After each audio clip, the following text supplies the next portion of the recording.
Como hemos estado diciendo, comenzamos con la multiplicación por la promesa, seguimos por la gracia y continuamos con la palabra. Multiplicación por la palabra. Y ahora estamos aquí, multiplicación por el Espíritu Santo. Y comenzamos ayer, seguimos hoy a la mañana y ahora estamos completando el tema. Estamos en el libro de los Hechos, capítulo 2. Y leo los versículos 1 al 4 del libro de los Hechos, capítulo 2. Mire ahí en su Biblia y siga la lectura si gusta. Dice así: cuando llegó el día de Pentecostés,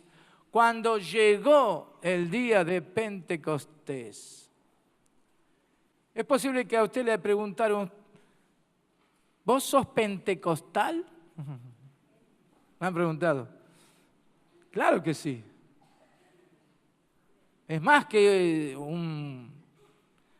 una denominación, es más que un nombre. Es que no podemos dejar de reconocer la importancia y el valor de Pentecostés. De ahí surge la palabra pentecostal. ¿Por qué somos pentecostales? Porque creemos en la obra del Espíritu Santo.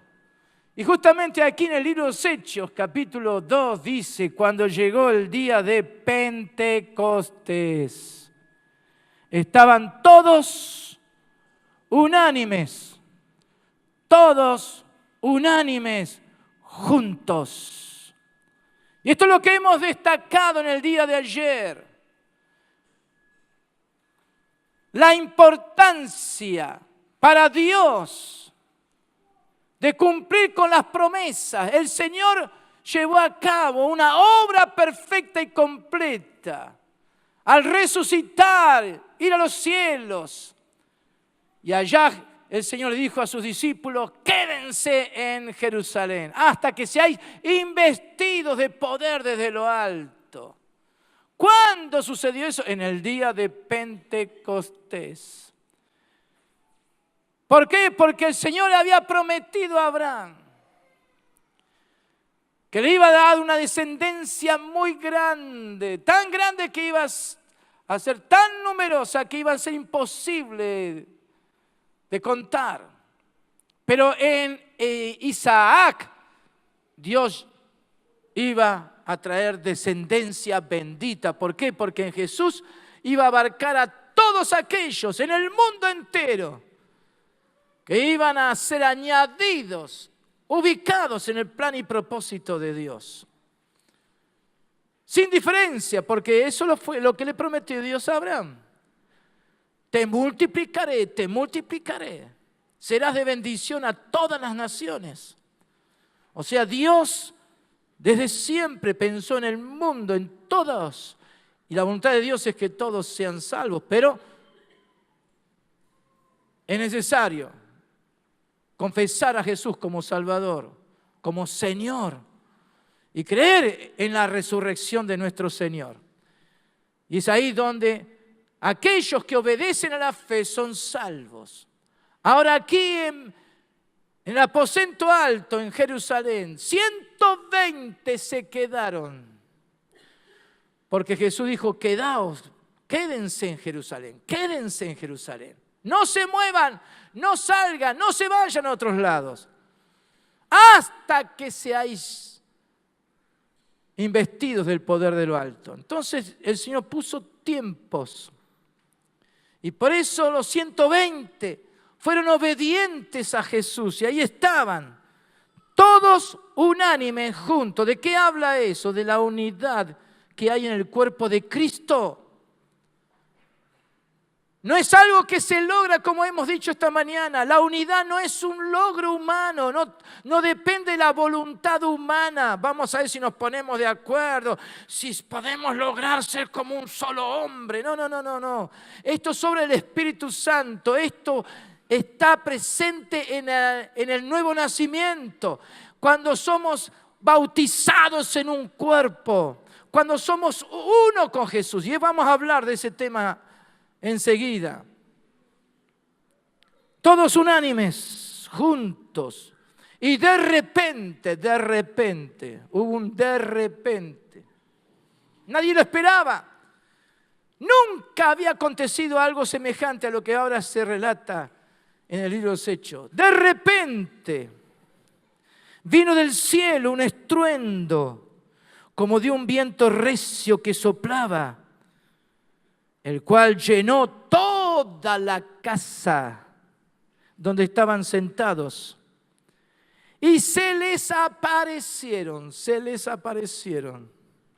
lenguas repartidas como de fuego, asentándose sobre cada uno de ellos. Algo sobrenatural, algo no esperado. Pero para Dios ya era un hecho y Jesús sabía lo que iba a acontecer. Por eso la orden fue: quédense en Jerusalén. Y fueron todos llenos del Espíritu Santo. Ya tenían el Espíritu Santo. Ya Jesús había resucitado. El mismo día que resucitó, para que tuvieran certeza de lo que estaba aconteciendo, los discípulos recibieron ese soplo del Espíritu. Jesús sopló su Espíritu en ellos. Penetró en ellos para que supieran que ese es el milagro de la nueva creación en Cristo. Es el milagro de la resurrección. Es el milagro de ser iglesia. Tenemos el testimonio del Espíritu que nos asegura, nos confirma que somos hijos de Dios. Ya tenemos el testimonio del Espíritu. Pero Jesús le dijo: ahora viene un paso más. Ahora es importante por causa de la multiplicación. Quédense en Jerusalén hasta que seáis investidos de poder. Como una vestidura, lo que uno se pone, ahí está envuelto con un poder sobrenatural. ¿Para qué? Para que esta experiencia del Espíritu Santo tenga libertad de expresión. Salga con un poder sobrenatural, una autoridad divina. Y por eso dice que fueron llenos del Espíritu Santo y comenzaron a hablar. Comenzaron, porque antes nunca lo habían hecho. Antes nunca había acontecido algo semejante. Estaban esperando el acontecimiento que Jesús les anticipó, pero no sabían cómo, no sabían de qué manera. Ese viento recio que vino del cielo, un estruendo tremendo. Esas lenguas como de fuego asentándose sobre la cabeza de ellos. Y comenzaron a hablar. Comenzaron a hablar en otras lenguas, según el Espíritu Santo les daba que hablasen. O sea que todo lo que salía de sus bocas era obra del Espíritu Santo. ¿Cuánto dicen gloria a Dios por eso? Ahora, ¿qué entendemos por estos pasajes y todo el libro de los Hechos? Que el Señor les dio mandamiento a sus discípulos. Estos acontecimientos, como le hemos dicho tantas veces, no era obra de la casualidad. No era que Dios improvisa: ahora ¿qué hago con estos que están ahí en Jerusalén? No, todo estaba bien preparado, todo estaba bien diseñado por el arquitecto que edifica bien su casa, Jesucristo nuestro Señor. El Señor les dio mandamiento a sus discípulos. La obediencia no dependía si lo entendían o no lo entendían. No dependía si ellos podían imaginarlo siquiera. Lo que tenían que hacer era obedecer y que permanecieron ahí. Por eso Pentecostés es el comienzo para introducirse en lo sobrenatural.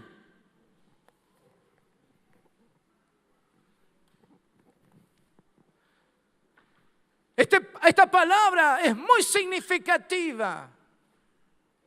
Y es muy importante que el Espíritu Santo venga y nos traiga revelación de lo que significa.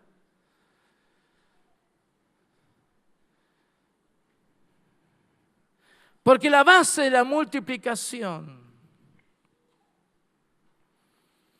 es la unidad.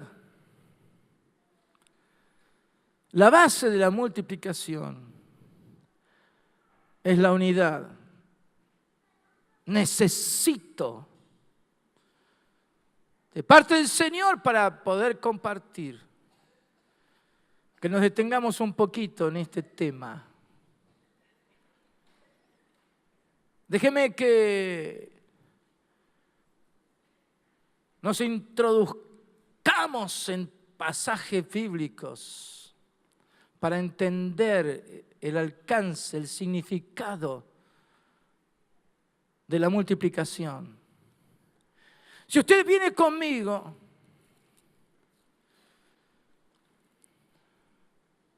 a Juan capítulo 1,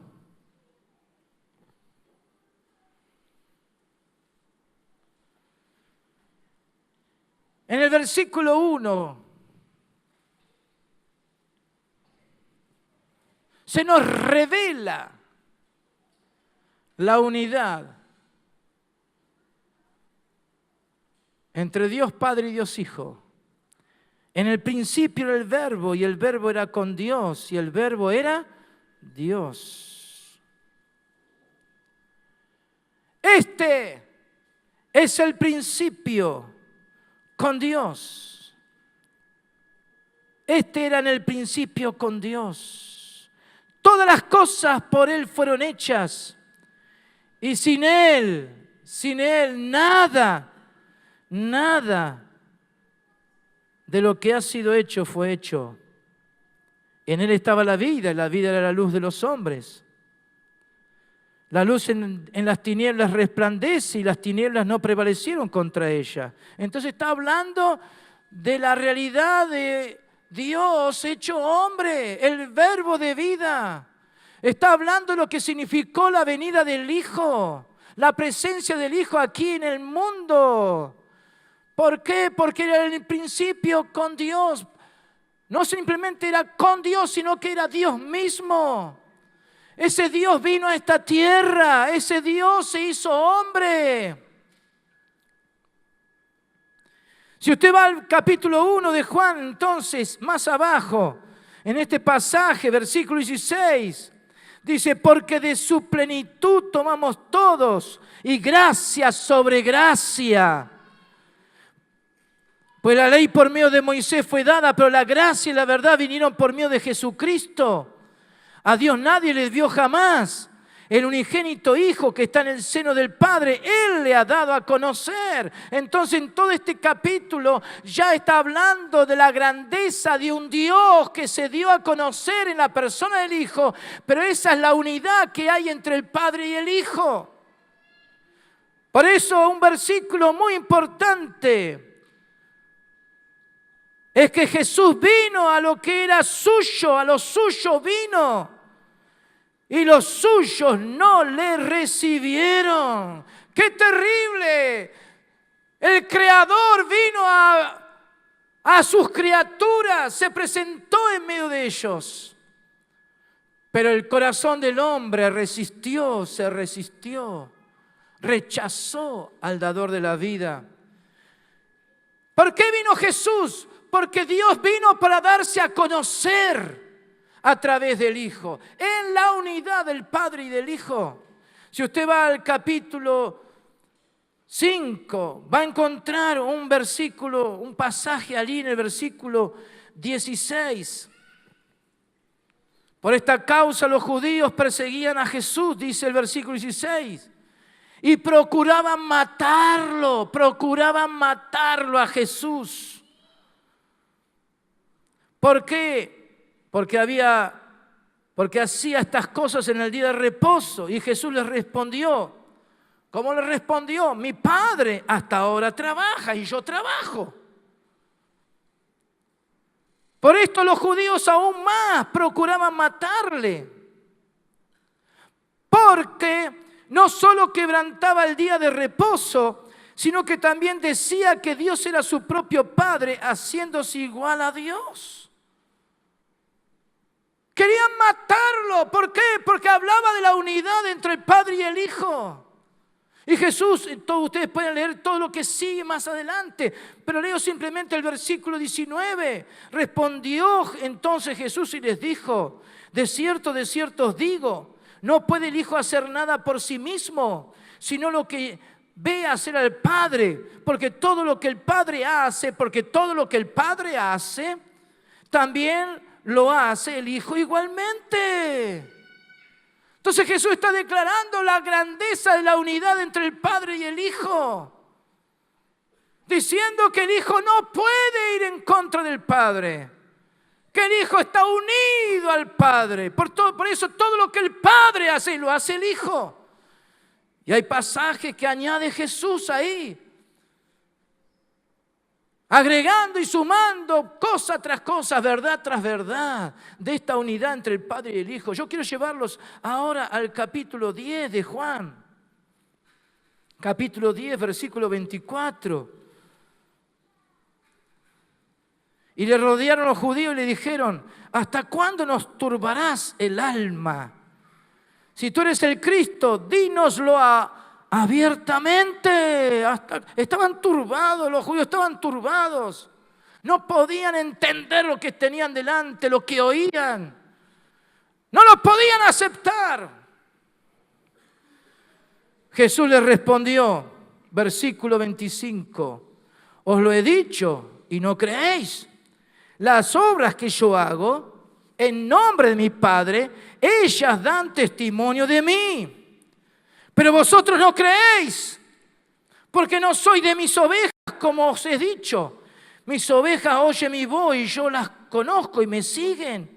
Y yo les doy vida eterna y no perecerán jamás, ni nadie las arrebatará de mi mano. Mi Padre que me las dio es mayor que todos y nadie las puede arrebatar de la mano de mi Padre. Yo y el Padre uno somos. Yo y el Padre uno somos. Por eso la vida de Él como buen pastor por las ovejas. Y cuando las ovejas oyen la voz de Él, se regocijan. ¿Por qué? Porque Jesús, todos estos pasajes, estaba hablando, y eso fue lo que a Jesús le costó la vida inclusive. Porque no lo pudieron aceptar. No pudieron aceptar la unidad del Padre y el Hijo. El pecado vino a traer separación, muerte, disolución, enojos. El pecado vino a separar. El diablo vino para matar, hurtar y destruir. Lo que el hombre conoció desde el comienzo fue una ruptura en las relaciones. Fíjense que el primer hijo, Caín, mató a su hermano Abel. Esa es la consecuencia del pecado. Y en el orden cabeza-cuerpo no se entiende en el mundo. ¿Qué fue lo que le costó la vida a Jesús? Que vino a dar conocimiento del Padre. Vino a revelar al Padre. Vino a decir que hay una unidad estrecha entre el Padre y el Hijo. Y eso es lo que lo rechazaron. No lo quisieron. Sin entender que era el amor de Dios a través del Hijo. El amor de Dios que aún Dios se desprendió de su Hijo unigénito. Lo entregó como Cordero de Dios para salvar al mundo de su pecado. Ahora, déjeme decir esto para que se vaya entendiendo. Esa revelación de la unidad del Padre y el Hijo, el mundo no acepta. No lo reconoce, lo rechaza. Por eso cuando Jesús resucitó, Él vino a dar vida a los suyos, a los que creen. Y ese milagro de la salvación es que los salvos pasan a ser uno con Jesús. En la salvación, como iglesia, es que pasamos a ser uno con Él. Por eso el apóstol Pablo habla en 1 Corintios 12, que hemos sido bautizados en un cuerpo, no dos. Jesús vino a traer el milagro de la unidad en la relación ahora Él con su iglesia. Por eso si ustedes van a Efesios capítulo 5, Pablo tiene que hacer referencia del matrimonio. Lo que Dios dijo en el comienzo, el hombre se unirá a su mujer y ambos serán una sola carne. Nadie separe lo que Dios unió, pero vino el pecado y vino a separar, a destruir la unidad que había. Entonces Pablo tiene que decir, pero ahora el hombre puede amar a su mujer como Cristo a su iglesia, y la iglesia se sujeta a su marido como la iglesia a Cristo.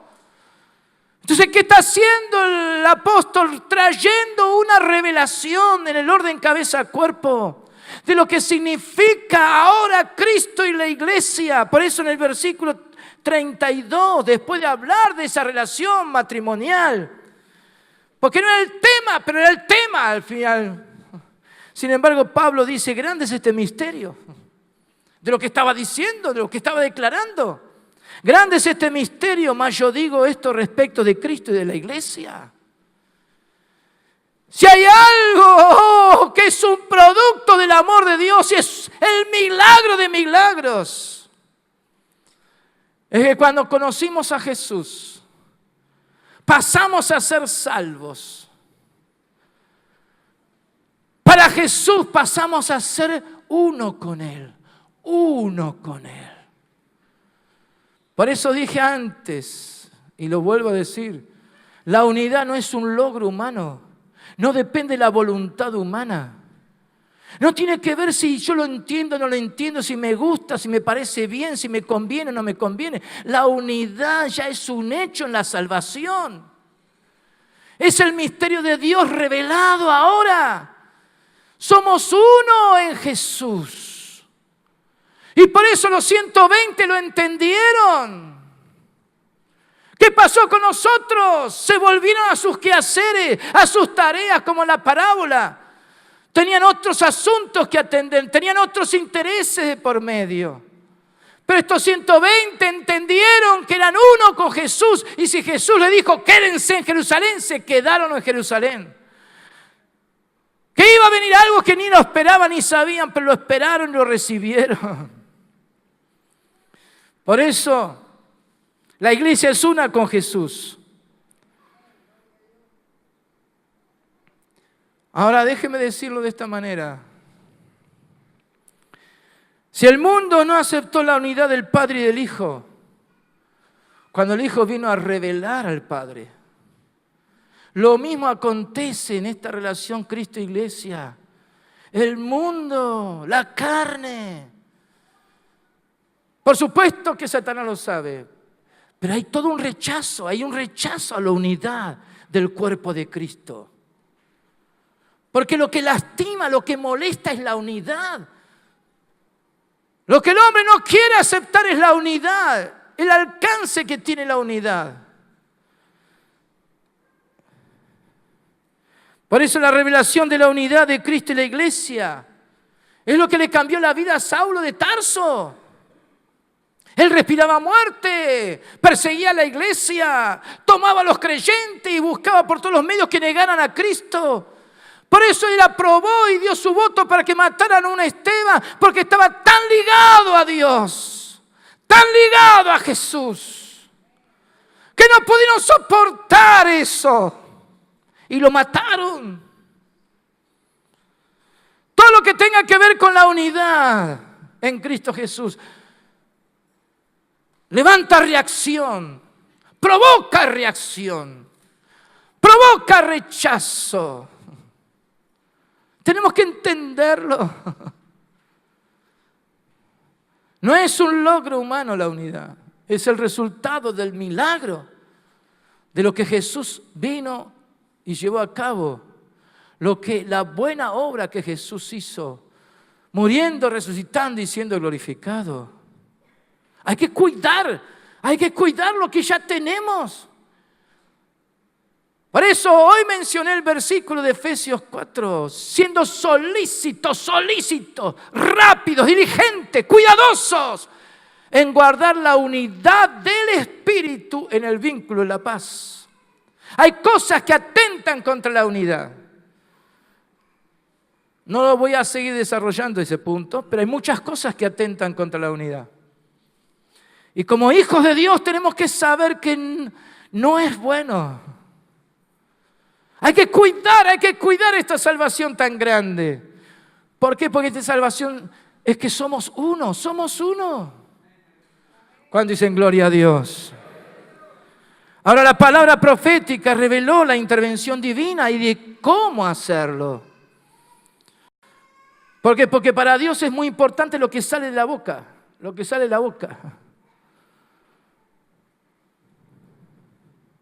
Hay un pasaje, el profeta Isaías, déjeme que vaya a ese pasaje de Isaías 28, versículo 9. Porque el profeta Isaías proclamó un mensaje que no fue entendido hasta el día de Pentecostés. La palabra profética muestra el recurso de Dios para intervenir en la vida de su pueblo. En Isaías 28, versículo 9 al 11 dice: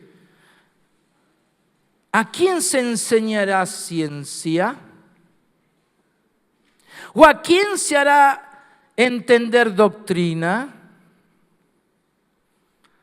Repito lo que dijo el profeta Isaías. ¿A quién se enseñará ciencia? ¿O a quién se hará entender doctrina? ¿A los destetados?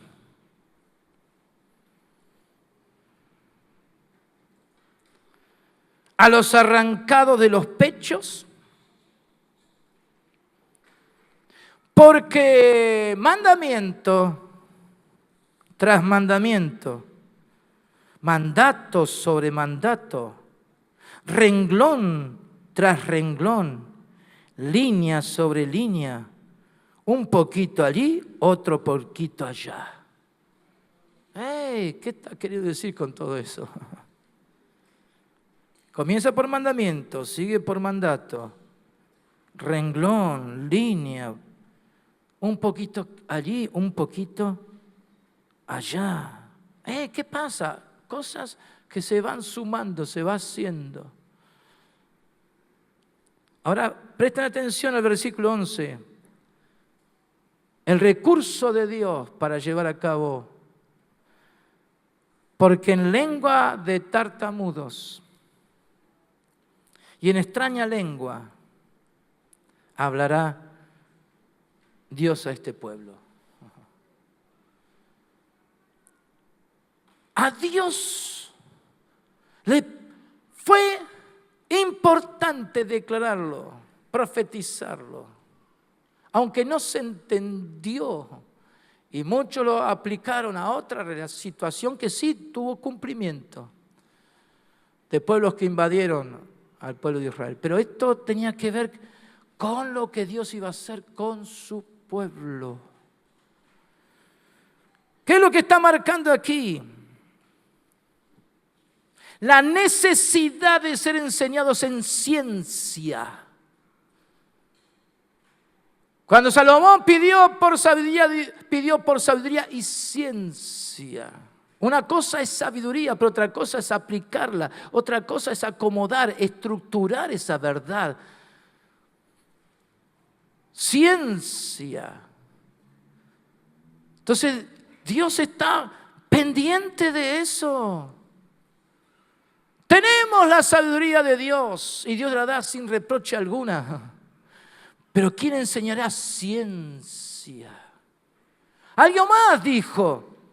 ¿A quién se hará entender doctrina? Entonces una cosa va con la otra. La sabiduría es, el principio de la sabiduría es el temor a Dios, es el tener conocimiento de la palabra. Por eso Pablo dice, acomodando lo espiritual a lo espiritual, cuando el Espíritu Santo nos revela los secretos de Dios. Pero hay que acomodar, eso es ciencia. Ubicar cada cosa en su sitio. Ver que hay algo que acompaña a los hechos de Dios. Que no hay cosas porque sí nomás. Dios es un Dios de orden. Dios es un Dios que todo lo va acomodando y ubicando según su propósito. Y por eso cuando uno empieza y entra en los secretos de Dios, en los misterios de Dios, viene el Espíritu Santo para saber cómo entender eso. Pero a su vez entender la doctrina que hay detrás de estos hechos, de las cosas como Dios opera y de la manera como Dios lleva a cabo. Por eso nos interesa vivir la doctrina. Porque eso tiene que ver con la ciencia y la sabiduría de Dios. Ahora, qué interesante que aquí Dios establece la manera como lo hace. Con lengua de tartamudos. Y en extraña lengua.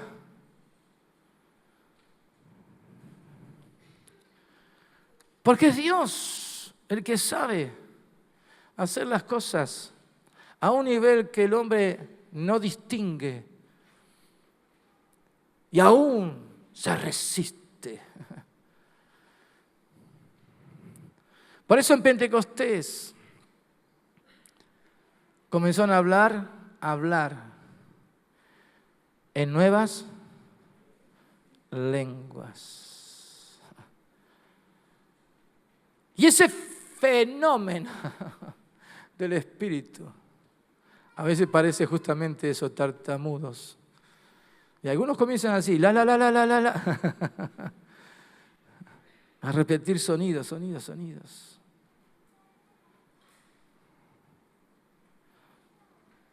La sabiduría divina es tan grande, tan vasta, que va más allá de lo que el hombre puede entender. Pero todo como Dios lo hace afecta al ser. El Señor supo que el poder que iba a haber en la iglesia para expresar y dar a conocer al Cristo resucitado dependía de ese Pentecostés. Porque ese estruendo, esos vientos recios y esas lenguas como de fuego, ¿en qué desembocaron? En lo que salió de cada uno de ellos. Porque comenzaron a hablar en nuevas lenguas. Comenzaron. Antes no lo habían hecho. Jamás había sucedido algo semejante.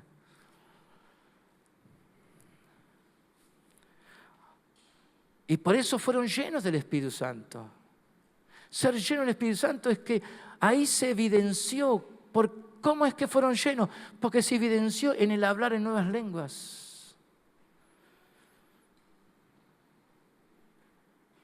¿Qué queremos decir con eso?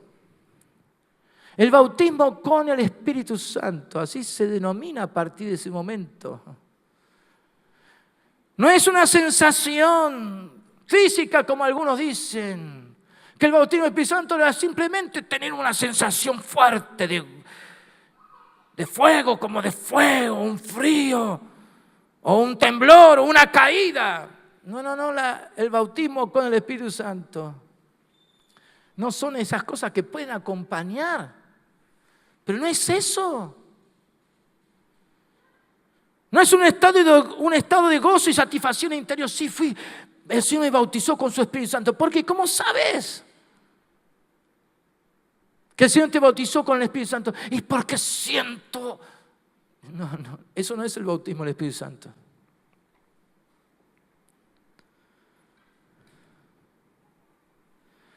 El bautismo con el Espíritu Santo se evidencia cuando uno comienza a hablar en nuevas lenguas. ¿Cómo el Espíritu Santo da que hablen? Hola. Ese es el milagro. Eso es lo que sucedió en el día de Pentecostés. Por eso somos pentecostales. Porque creemos en esa obra de el Espíritu Santo bautizando. Ahora, claro, la pregunta es, pues no puede ser de otra manera. ¿Por qué tiene que ser con el hablar, con lo que está acá, la lengua? ¿Por qué? ¿No hay otra manera como Dios puede hacerlo? Es interesante. Quizás hay personas aquí que podrían darnos un poco más de luz, profesionales en la materia. Pero déjeme decir algo muy sencillo. La lengua responde a un control máximo. En el cerebro, ¿no? Está ahí la maquinaria principal que habilita el hablar. Tenemos una hermana que está siendo rehabilitada de un golpe. Entonces está haciendo ejercicios para que esté al 100%, bien, sana. Porque ahora está hablando, pero bien, pero falta un poco más. Ahora el Espíritu Santo sabe lo que hace. Por eso Jesús dijo algo muy interesante, que de la abundancia del corazón habla la boca. Entonces, también está relacionada la lengua con lo que está en el corazón del hombre. Ahora déjeme decirlo así muy sencillo. Lo que está en el corazón del hombre va a pasar por el alma, mente, inteligencias, raciocinio, ¿no? La mente, los sentimientos, la voluntad. Entonces el alma es el filtro. Y conforme a todo este sistema que el hombre tiene en su cuerpo, la lengua responde a lo que el alma siente. Inclusive ahí operan los sentidos del cuerpo. Porque a través de los sentidos del cuerpo están los pensamientos, las ideas, el razonamiento, el raciocinio.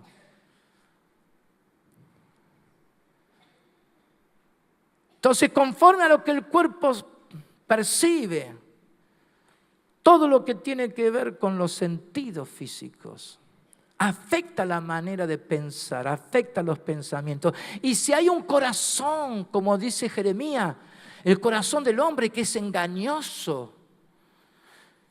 ¿Y quién lo puede entender? Dice el profeta. ¿Quién puede gobernar eso?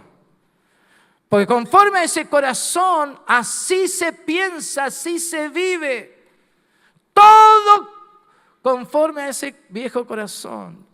Y por eso lo que sale de la boca tiene que ver con eso. Entonces lo que sale por la boca habla y dice mucho de lo que se es interiormente. Por eso Dios profetizó que Él iba a cambiar el corazón del hombre. Que Dios iba a darle un nuevo corazón, conforme al corazón de Dios. Y que en ese nuevo corazón Dios iba a poner su espíritu, el espíritu del Hijo. Ahora ese es el milagro de la salvación, ese es el nuevo hombre. Entonces en el nuevo hombre está la presencia de Dios. Ese corazón que palpita el ritmo de Dios. Como David, que era conforme al corazón de Dios y hacía todo lo que Dios quería. Y agradó al corazón de Dios porque era un hombre de fe, sujeto a Dios. Entonces lo que tenemos nosotros, todos nosotros, es un nuevo corazón. Pero ahí viene la obra de santificación. Lo que uno piensa, lo que uno siente, a conclusiones que uno llega, las decisiones que se toman, cómo la presión del cuerpo ejerce influencia. Entonces ahí está el conflicto del hombre. Estoy hablando del creyente. Por eso Pedro habla tanto de eso. Dice que aquel que quiere ver días buenos, aquel que anhela lo que es bueno, lo que es agradable para la vida, dice, refrene su lengua del mal. Hay que ponerle freno a la lengua. Y Santiago habla de que la lengua es un pequeño instrumento, como una pequeña llama que enciende todo un bosque, como fuego. Entonces el conflicto del creyente, que no se ve y otros quizás nunca lo van a apreciar del todo, es lo que está dentro. Porque el alma tiene que aprender a vivir bajo el régimen del Espíritu. Ser pastoreada el alma.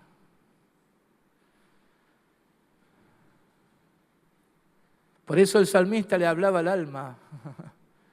Alma, ¿por qué te turbas? ¡Frená! Y le ponía freno. Y comenzaba a declarar las promesas de Dios.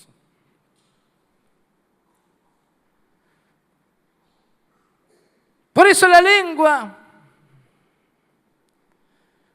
responde a todo lo que el cuerpo siente y lo que hay en el corazón. Pero ahí viene la lucha del creyente porque no puede frenar a veces su lengua. Por eso el proverbista o el sabio Salomón en los proverbios habla la importancia de no hablar más de lo que uno tiene que decir. Por eso a veces hay que decir, cerrá la boca. No hables tanto. Porque cuando se habla, se trae conflictos, problemas. Y por eso Santiago dice, ¿quién no daña? ¿Quién no hiere? ¿Quién no afecta al otro con lo que dice? Ahora bien, el Espíritu Santo sabe hacer las cosas bien. Entonces los creyentes, como los discípulos, tenían el testimonio de Dios aquí. La nueva creación. Pero seguían a veces con sus opiniones, como Pedro, me voy a pescar. ¡Vamos contigo! Cuando abrió la boca, Pedro influenció a los otros y se fueron todos a pescar. Así hay creyentes que aunque conocen el Evangelio, conocen a Cristo, entienden que el reino de los cielos se ha acercado y está presente en este mundo. De pronto, cuando hablan,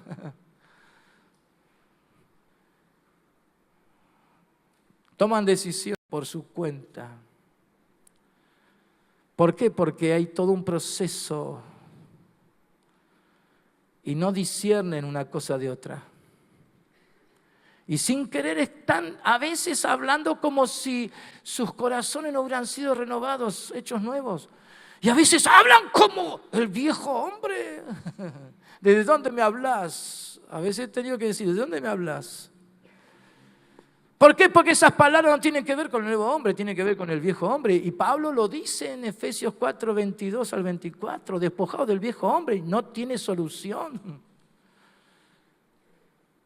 Renuévense en el espíritu la mente y vístanse del nuevo hombre creado según Dios en la justicia y santidad. Entonces esa es la lucha que tenemos en la obra de santificación. Ahora, cerrando lo que estoy queriendo decir. Jesús sabía que no podía depender de sus discípulos. Y estos 120 que se juntaron en Jerusalén, de la buena voluntad de ellos, de lo que ellos opinaban, de lo que ellos decían, de sus propias convicciones y cuantas cosas más, que mucho provenía de Dios. Porque lo que el Espíritu Santo es hacer las cosas a la inversa de lo que es natural. Conforme al corazón, así se piensa, así se siente y se habla. De la abundancia del corazón habla la boca. No hace otra cosa más que salir lo que está dentro de la persona. ¿Qué hace el Espíritu Santo? ¿Por qué las lenguas? Porque justamente el Espíritu Santo tomó control de lo que está sujeto a todo un sistema, a toda una forma, una manera de vivir. Y por eso el Espíritu Santo tomó control de la lengua, para que saliera lo que el Espíritu Santo quería decir. Y ese es el proceso inverso. Porque esas palabras comenzaron a producir cambios en la mente, en los pensamientos, en el sentir. Era el Espíritu Santo que venía a revertir toda esa influencia como un río que desembocaba en la boca y la lengua hablando mal. ¿Cuántos viven enojados? ¿Cuántos viven criticando? ¿Cuántos viven hablando mal? Pero el Señor sabe cómo actuar. Y lo que hizo el día en Pentecostés, en esa unidad, es que todos comenzaron a hablar la misma cosa. Todos comenzaron a hablar las maravillas de Dios.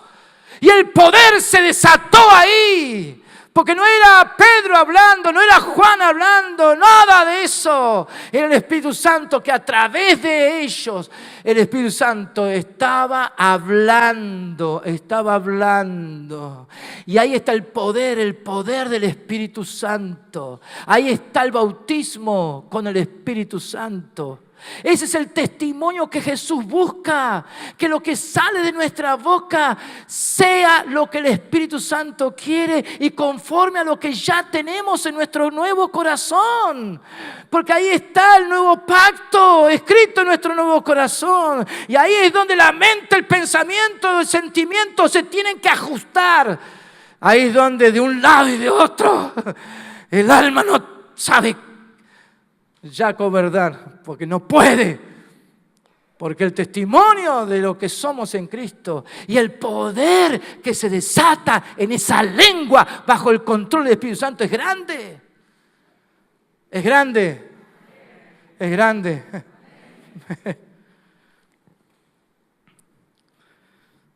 Por eso, si ustedes quieren venir a 1 Corintios capítulo 14.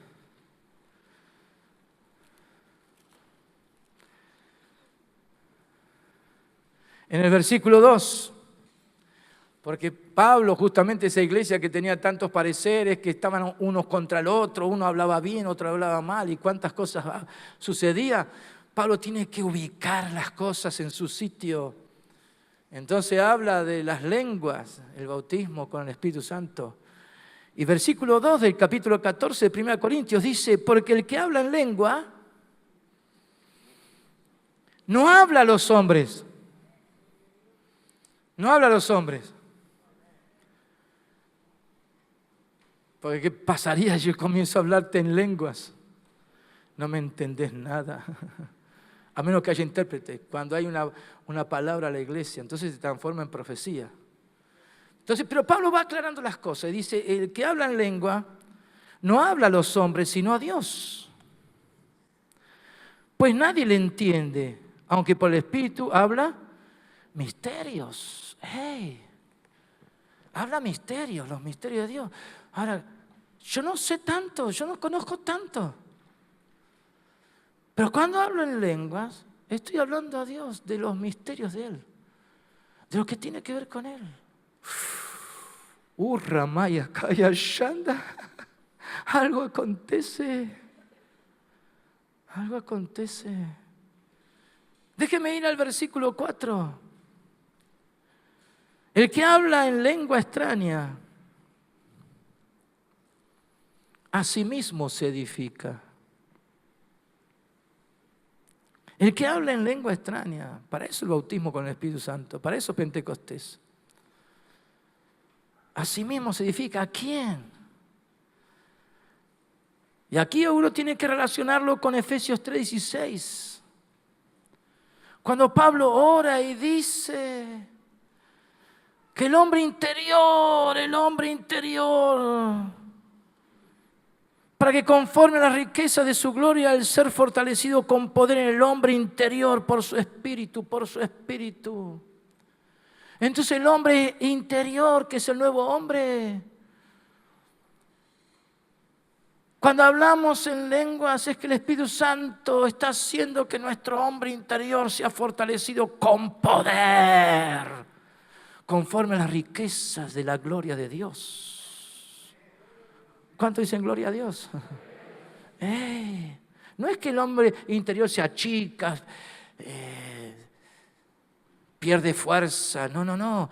Es que cuando hablamos en lenguas, el espacio, el sitio donde está esta nueva vida en Cristo comienza a tomar vigencia, fuerza.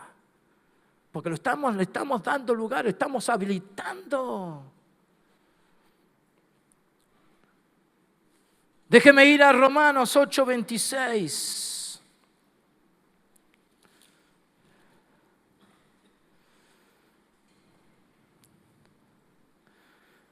El apóstol está describiendo algo aquí.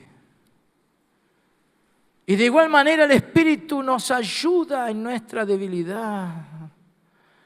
Hoy me siento, hermanos, que hay tantas cosas, tantas presiones. No sé, me siento que mis sentimientos están ahí sacudidos, mis pensamientos confusos. Y digo, ¿dónde está Dios? ¡Socorro! Y algunos dicen, no, ni sé cómo orar. ¿Le ha pasado eso? Que lo que siente no sabe qué es lo que siente. Pero hay algo ahí que se turba, hay algo que está molestando. Entonces Pablo dice aquí en Romanos 8:26, y de igual manera el Espíritu nos ayuda en nuestra debilidad. Pues ¿qué hemos de pedir como conviene? No lo sabemos. No somos tan inteligentes.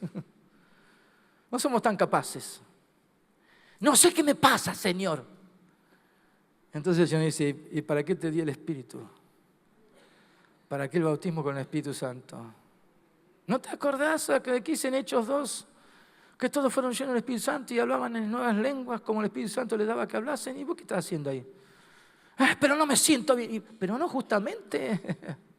Porque el Espíritu Santo nos ayuda en nuestra debilidad. ¿Qué hemos de pedir como conviene? No lo sabemos. Pero el Espíritu mismo intercede. El Espíritu mismo intercede por nosotros con gemidos indecibles. No lo captamos, no entendemos, no sabemos qué. Pero el Espíritu Santo lo está haciendo por mí. Por eso Él toma control de lo que es la salida para mal. Y ahí toma control y dice, no, acá no va a salir ninguna palabra ociosa. Aquí no va a salir ninguna palabra depresiva. Aquí no va a salir ninguna palabra de condenación. Aquí no va a salir ninguna palabra para hacerte daño. Sino que yo tomo tu lengua y voy a hacer que las cosas sean distintas. Porque yo voy a interceder por ti. Él utiliza nuestra lengua. Como dice el versículo 27, más el que escudriña los corazones, el Espíritu Santo, sabe cuál es la intención del Espíritu. Porque conforme a la voluntad de Dios intercede por los santos. Entonces, vos no sabés todo lo que es bueno y conveniente. Pero para eso Jesús le dijo a sus discípulos, no se vayan de Jerusalén, no se metan en líos. No intenten ganar el mundo, porque lo van a perder. Quédense hasta que sean investidos del poder de lo alto. ¿Cuánto dicen gloria a Dios? Por eso si vuelvo a 1 Corintios 14... el testimonio del apóstol Pablo En 1 Corintios capítulo 14, versículo 18, doy gracias a Dios. Es el apóstol. Es el apóstol. ¿Qué dice? Que hablo en lenguas más que todos vosotros. Orgulloso este hombre, que se cree, se hace el más grande. No. ¿Por qué dice eso Pablo? Porque está enseñando justamente que él